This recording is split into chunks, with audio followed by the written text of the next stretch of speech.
Where are we? How did we end up in another realm?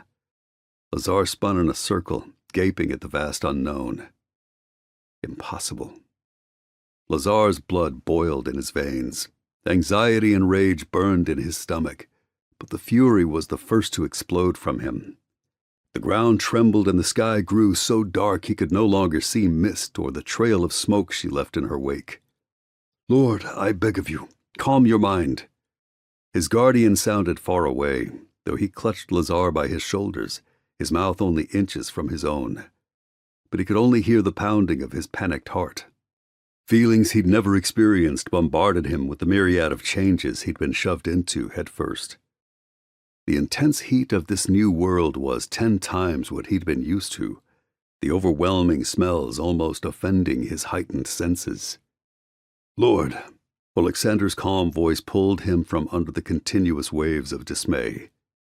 "If you don't stop projecting this kind of energy, every demonic legion and vampire coven across the world will feel it and come for you. Breathe, Lazar, slow breaths." The dark clouds began to clear, and the sun peeked around Lazar's shade enough for him to see his raptor. "I want answers, and you will have them as soon as you're safe within the Volkov stronghold."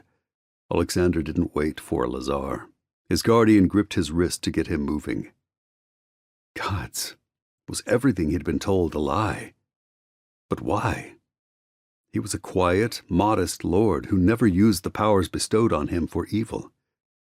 Lazar had ruled Chesuvin, the Shadow Realm, with all his selfless heart. He'd loved and reared its meek subjects for almost 1,000 wondrous years. He thought he'd been granted his gifts by the god of shadows, but Lazar had been deceived and didn't know why. And worse, no one would tell him. Mist released a loud warning squawk before swooping low enough for Lazar to feel her distressed wings. "Run!" Alexander shouted. Lazar managed a quick glance behind him, his eyes widening at the scores of demons with scarred faces and long fangs hurtling toward them so fast they were falling over themselves. What in the... Creatures with yellow eyes and shredded garments moved far faster than he and Alexander could run.